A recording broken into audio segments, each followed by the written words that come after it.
श्रीमन्नारायण भगवान की जय। श्री दुर्वासाश्रम पीठाधीश्वर श्री गुरुवे भगवान की जय। गुरुजी, ये जो आपने एक वीडियो भी बनाया था तो उस विषय में आपने वाल्मीकि जी के विषय में आपने बताया है, तो उसमें थोड़ा सा भ्रम है, काफ़ी लोगों को क्लियर नहीं हो पा रहा है कि ये जो रामायणकार जो हैं वाल्मीकि जी, कोई इनको जो है विद्युत परिषद के जो हैं वहाँ से लोग बताए हैं क्षत्रिय हैं, शूद्र हैं, तो ऐसे लोग अपने अपने ज्ञानमत्ता के अनुसार जो है बता रहे हैं अलग अलग कास्ट के। तो ये बहुत ज़्यादा भ्रम इस पर है, तो बस मैं आज इसी के स्पष्टीकरण के निवारण के लिए मैं आपके पास आया हूँ। कृपा करके आप हमको भी और सभी श्रोताओं को यह सही विषय बताएं। शिवा शिवाभ्याम नमः। आज का विषय श्री वाल्मीकि जी हैं, और जैसा कि अभी प्रश्न हमारे सामने हुआ है तो मैं इस पर बताना चाहता हूँ। सबसे पहली बात ये है कि जो किसी भी टीकाकार ने वाल्मीकि जी को चोर, लुटेरा या शूद्र आदि नहीं माना है। जितने भी टीकाकार वाल्मीकि रामायण के हुए, किसी ने उनको शूद्र माना है, ना चोर माना, लुटेरा माना है। अभी कहाँ से बड़े बड़े विद्वान जो वाल्मीकि रामायण की टीका की, वो नहीं कहते हैं कि चोर लुटेरे थे जिन्होंने रामायण की रचना की है। इस पर नागेश भट्ट जी ने स्पष्ट रूप से कहा, अयम वाल्मीकि प्राचेतसा धन्य एवेति तत्वम। कहा जो चित्रकूट के वाल्मीकि जो मरा जप करते थे, मरा जप से उनकी शुद्धि हुई, वो वाल्मीकि जो थे वो प्राचेतस से अन्य हैं। रामायणकार जो वाल्मीकि हैं वो प्राचेतस है। अभी हम सुने बहुत लोग बोल रहे थे कि वही वाल्मीकि जो मरा करने वाले, जबकि वो भी ब्राह्मण थे। ये समझ लीजिए कि अध्यात्म रामायण में एक कथा है जो मरा वाली, और स्कंद रामायण में 4 कथाएं हैं, अवंती खंड, वैष्णव खंड, नागर खंड, प्रभास खंड। तत्व संग्रह में तत्व संग्रह रामायण, आनंद रामायण, कृतिवास रामायण, इन सब में कथाएं वाल्मीकि जी की आई। लेकिन किसी में द्विज कहा गया, किसी में ब्राह्मण कहा गया। केवल एक कथा ऐसी आई है जहाँ पर वाल्मीकि जी को शैलूसी पुत्र कहा गया। तो शैलूसी का एक अर्थ ये भी होता है कि शूद्रा पुत्र, एक जगह कहता है। तो शैलूसी में लोगों को भ्रम होगा, वही लोग शूद्रा के पुत्र थे, वाल्मीकि शूद्र थे, ऐसा उन्होंने कुल कहना शुरू कर दिए। लेकिन उसका सही अर्थ यह है कि वो भी शूद्र नहीं थे। उसका सही अर्थ यह है कि सिलूसस्य ऋषे अपत्यम स्त्री, माने सिलूस नाम के ऋषि थे, उनकी पुत्री मतलब अपत्यम स्त्री शैलूसी एक ब्राह्मणी थी। क्योंकि सब जगह ब्राह्मणी, तो यहाँ कैसे, तो ये ब्राह्मणी, वो भी ब्राह्मणी ही थी, ये भी ब्राह्मणी के पुत्र वहाँ भी थे। तो जितनी कथाएं वाल्मीकि की आई सब जगह वो ब्राह्मणी ही थी, ब्राह्मण के पुत्र ब्राह्मण ही माने गए। यहाँ केवल इसी में लोगों को भ्रम हुआ, शैलूसी। एक कथा में आया शैलूसी माने शूद्रा अर्थ भी हो जाता, शूद्रा के पुत्र हुए। लेकिन सही अर्थ क्या है कि सिलूसस्य ऋषे अपत्यम शैलूसी। तो ये सिलूस नाम के ऋषि की पुत्री थी, ये ब्राह्मणी थी, इनके पुत्र हुए वाल्मीकि जी। तो इसमें स्पष्ट हो गया कि वाल्मीकि जी जो प्रातिशत वाल्मीकि हैं, ये जो है ये कोई चोर डकैत नहीं थे। अब आगे देखिए, मैं बताना चाहता हूँ कि वाल्मीकि जी के विषय में, जो रामायणकार उनके विषय में, ये गंगा के तट पर रहते थे, समझ लेना चाहिए। इनका निवास चित्रकूट में नहीं था, चित्रकूट वाले दूसरे थे। ये गंगा जी के तट पर रहते थे, इनका आश्रम था। और ये जो हैं वहाँ पर जो राम जी ने जब भगवती सीता का त्याग किया था, तो वही गंगा जी के तट पर वाल्मीकि जी के आश्रम भेजा था। क्योंकि वाल्मीकि जी जो दशरथ जी के मित्र थे, वहाँ भेजा। वहीं पर लवकुश का जन्म हुआ और वाल्मीकि जी ने उन्हें वेद पढ़ाया। वाल्मीकि जी ने उनको वेद पढ़ाया, और इतना ही नहीं, भरद्वाज जी को भी वेद पढ़ाया। भरद्वाज जी उनकी लंगोटी छाटते थे, तो भरद्वाज ऋषि जो है वो भी विप्र ब्राह्मण, उनको जो है बहुत महान उनकी प्रशंसा की गई है, और विप्रवर उनको कहा गया, ब्राह्मणों में श्रेष्ठ ब्राह्मण कहा गया, और देव पुरोहितश्च कहा गया उनको। वो जो भरद्वाज जी थे वो देव पुरोहित थे, ये वाल्मीकि जी के शिष्य थे, उनको भी इन्होंने वेद पढ़ाया, उसके बाद लौकुश को भी वेद पढ़ाया। इस प्रकार से बताया गया है, लौकुश को ही इन्होंने वेद पढ़ाया। और क्योंकि जो वाल्मीकि रामायण में कहा गया है, क्योंकि वेद विद्या प्रदान करने का जो अधिकार दिया गया केवल ब्राह्मण को दिया गया, क्योंकि स्वयं छांदोग जो ब्राह्मण है, छांदोग ब्राह्मण वो कह रहा है कि विद्या हवै ब्राह्मण माँ जगाम तवाहमस्मि त्वं माँ पालया नरहते मानिने नैव मादा गोपाय माम श्रेयसी तवाहमस्मि। ये मनु जी की जो टीका है, मनु जी ने टीका में लिखा गया है, छांदोग ब्राह्मण का दूसरे अध्याय के 114वां जो श्लोक है वहीं पर टीका में लिखा गया कि विद्या हवै ब्राह्मण माजगाम, विद्या ब्राह्मण के पास गई और कहा तवाहमस्मि, मैं आपकी हूँ, मुझे अपनाइए, मैं आपकी हूँ, तुम माम पालय, और तुम हमारा पालन करो, मैं आपकी भी पालन करो, और पालय अनर्हते, जो इसका अर्ह नहीं, इसके योग्य नहीं, ब्रह्म विद्या का अधिकारी नहीं, उसको मत दो, और मानिने जो बड़े अहंकारी उनको मत दो, नयु मादा गोपाय माम, मेरी रक्षा करो, श्रेयसी तवाहमस्मि, मैं तुम्हारा कल्याण करूँगी। इसलिए विशेषकर कि जो वैदिक विद्या वेद विद्या है वो तो ब्राह्मणेतर दे ही नहीं सकता है। तो वाल्मीकि जी ने अगस्त जी को दिया और लौकुश को पढ़ाया, सोचना चाहिए।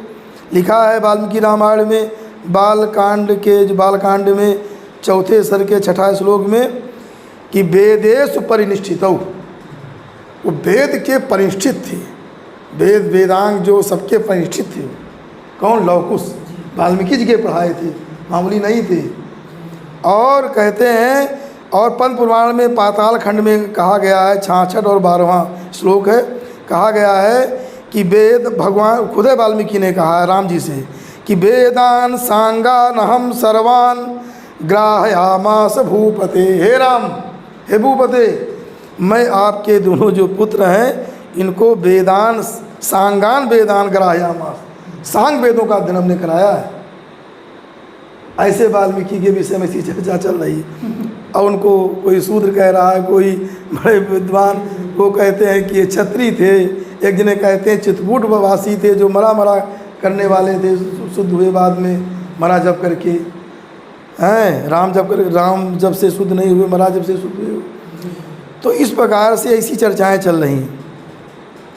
तो एक बात मैं और कहना चाहता हूँ कि जैसे कहा गया है कि जो लोग उदाहरण दे रहे हैं कि वो जो अध्यात्म रामायण वाले वाल्मीकि उदाहरण दे रहे हैं कि मरा करते थे, तो उसमें स्वतः वाल्मीकि रामायण के उत्तरकांड में, जो उत्तरकांड है 96 जो अध्याय है उसमें 20 श्लोक से लेकर आगे बताया गया है कि वहाँ पर वाल्मीकि जी राम जी के सामने स्वतः कहते हैं कि बहुवर्ष सहस्राणि तपश्चर्या मया कृता नोपस्नीया फलम तस्या दुष्टेयम यदि मैथिली। उन्होंने कहा कि बहुवर्ष सहस्राणि, नानी कितने हजार वर्षों तक हमने तपस्या किया है, उसका और उसका फल मुझे ना प्राप्त हो। दुष्टेयम यदि मैथिली, यदि सीता जी में कोई भी दोष हो, अगर निर्दुष्ट है तो हमको फल मिले, नहीं हमारा फल नष्ट हो जाएगा।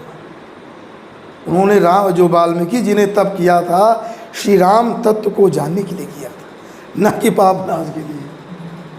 हैं आगे कहते हैं, और आगे वाल्मीकि जी कहते हैं मनसा कर्मणा वाचा भूतपूर्वम न किल विषम तस्य फलमुपासनीया अपापा मैथिली यदि। अगर मैथिली सीता जी अपाप हैं, पाप रहित हैं, तो उसका फल मुझे मिले। कौन? मनसा कर्मणा वाचा, मन से, वाणी से, कर्म से भूतपूर्वम न किल विषम, पहले भी हमने कोई पाप नहीं किया। बताओ, उनको कहते हैं कि मरा मरा जब करते थे, चोर थे, डकैत थे, वो वाल्मीकि जाकर के रामायण लिखे, ऐसा बोला। अपने को बहुत बड़ा विद्वान मानेंगे, वो अपने को ब्रह्मा जी से नीचे नहीं मानते हैं, इस तरह बोलेंगे। तो अब यहाँ पर लोग क्या, कुछ लोग अर्थ उल्टा कर देते हैं, कहते हैं भूतपूर्वम किलबिषम ना, कि मतलब पहले जो हमने पाप किया था वो पाप अब नहीं है। जो पाप नहीं तो पुण्य कहाँ? अगर ये अर्थ मान ही लिया जाए तो पाप नहीं तो पुण्य कहाँ है? तो कौन सा फल आप चाहते हैं? फल आपको नहीं मिल पाएगा जब फल कुछ है ये नहीं, केवल पाप ही नाश किए हुए है। अगर ऐसा अर्थ किया जाए तो गलत। इसका अर्थ है निषेध, माने पहले भी हमने, ऐसे बहुत सारे उदाहरण दिए गए, पहले भी हमने कोई पाप नहीं किया, न मन से, न कर्म से, न वाणी से। वो वाल्मीकि जी ने जो है रामायण की रचना की है, समझना चाहिए इस बात को।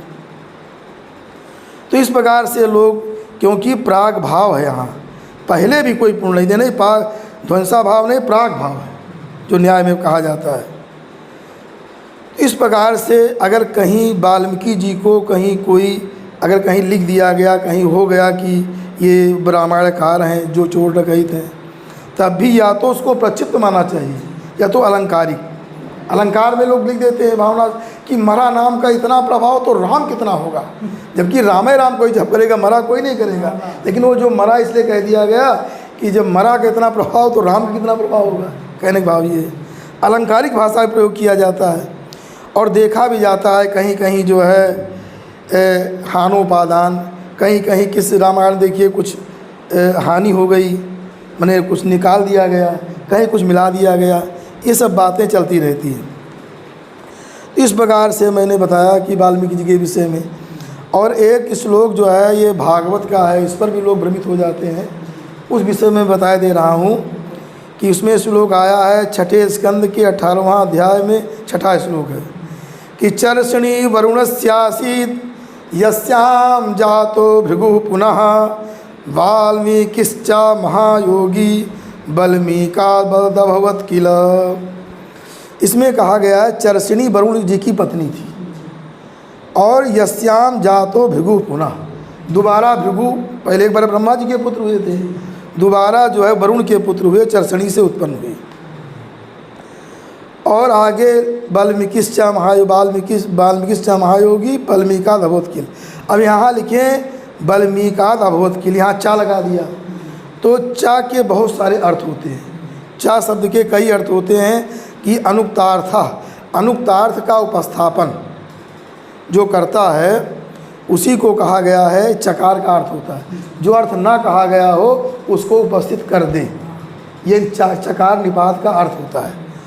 इसमें और भी कहा गया, जैसे यास्क निरुक्तकार ने कहा है उच्चावचेष अर्थेश निपतंति, उच्च अवच इन अर्थों में, नीचे ऊपर अर्थों में जो प्रयोग होता है वही उसका नाम निपात होता है, चा निपात है। और भी नागेश भट्ट जी ने कहा चिदस्मिता टीका में निपतनम निपाता अनेकेष्वर्थेष एसाम ते निपाता, अनेक अर्थ इनके होते हैं। तो यहाँ पर कह दिया वाल्मीकिश्च, अर्थ क्या हुआ कि वरुण के पुत्र हुए भृगु और भृगु से हुए बल्मीक, क्यों बल्मीकादभवत् किल, उनके बल्मीक हुए। भृगु के पुत्र कौन हुए? बल्मीक। और बल्मीक वही प्रचेता माने च्यवन, बल्मीक का ही इनका नाम है, च्यवन नाम है, च्यवन, और इनको च्यवन पुत्र हुए। क्योंकि कहा गया कई ग्रंथों में आया है कि प्रचेतास, ये आया है ब्रह्म पुराण में कि प्रचेतास च्यवनः क्रोधात् दग्धवान पुरुषादकान, कि च्यवन जो थे प्रचेता थे, सीधे लिखा हुआ। और ग्रंथों में हम सब ग्रंथ कहाँ से, कुछ ग्रंथों का हमने कुछ बात बता रहा हूँ कि प्रचेतास च्यवना, जो प्रचेता च्यवन थे, क्रोधात् दग्धवान पुरुषादकान, राक्षसों को नष्ट कर दिया जो च्यवन ऋषि, तो प्रचेता च्यवन थे। तो वही वाल्मीकि च्यवन थे, प्रचेता थे, इनके पुत्र वाल्मीकि हुई। ये सही अर्थ है, ये चा के द्वारा अर्थ लिया जाता है। और किल माने होता ऐतिह्य, माने ये इतिहास प्रसिद्ध है, इतिहास प्रसिद्ध है। तो ये भृगु के पुत्र हुए च्यवन ऋषि और च्यवन ऋषि के पुत्र हुए वाल्मीकि।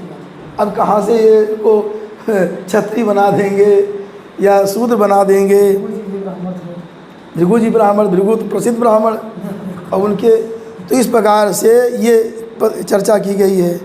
वाल्मीकादभूत किल, तो ये और भृगु की पत्नी का नाम था पौलोमी। तो भृगु और पौलोमी से वाल्मीकि हुए, च्यवन हुए। आजकल लोग वाल्मीकि किस जात के थे, एक अक्षर का बोध नहीं, एक अक्षर कोनो शास्त्र नहीं पढ़े हैं, और निर्णय करेंगे बात धमाक, हाँ एकदम निर्णय करेंगे ये वाल्मीकि किस जात के थे, तो ऐसा करेंगे। तो भृगु की पुत्र पत्नी जो पौलोमी थे, उनके पुत्र वाल्मीकि, वाल्मीकि माने च्यवन हुए, प्रचेतस हुए, और उनके पुत्र हुए प्राचेतस वाल्मीकि। जन्मकालिक इनका नाम था ऋक्ष, और इनको ऋषित्व की प्राप्ति हुई, ऋषि हुई।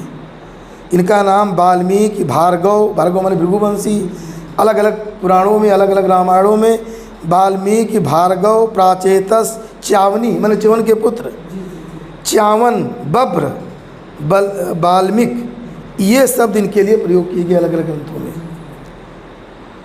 इस प्रकार से ये बताया गया है।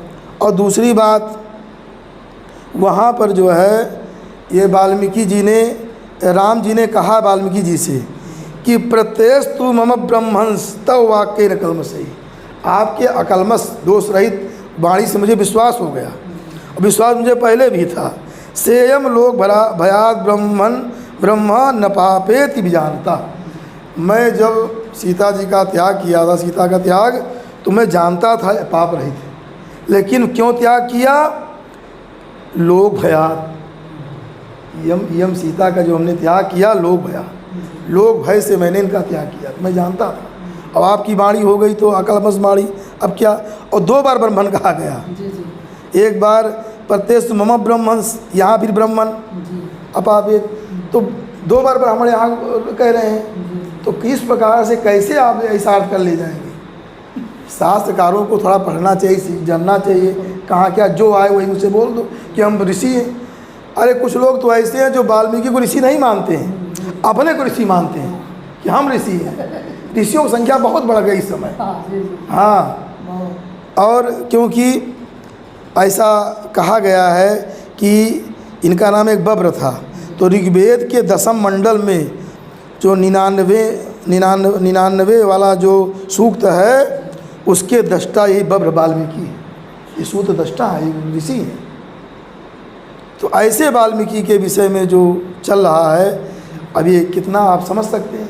तो हमारे जो श्रोतागण हैं, इस वीडियो को बहुत आगे तक चलाइए, बढ़ाइए, क्योंकि ये बहुत ही आवश्यक है, क्योंकि ये भ्रम बहुत बड़ा भ्रम हो गया। जब ये उच्च स्तरीय भ्रम हो गया है, इस भ्रम को आप समझें, और कोई संदेश में हो तो दोबारा इसमें कमेंट करें, मैं उसका उत्तर दूंगा। ये नहीं कि मैं बोल दिया तो बस काम खत्म हो गया, उसका मैं उत्तर दूंगा अगर कहीं किसी संदेह हो रहा। इस वीडियो को बढ़ाइए, करिए। आज मैं इसका निराकरण कर रहा हूँ। असतो मा सद्गमय तमसो मा ज्योतिर्गमय मृत्योर्मा मृतम गमय। ऐसे वाल्मीकि जी के चरणों में कोटि प्रणाम।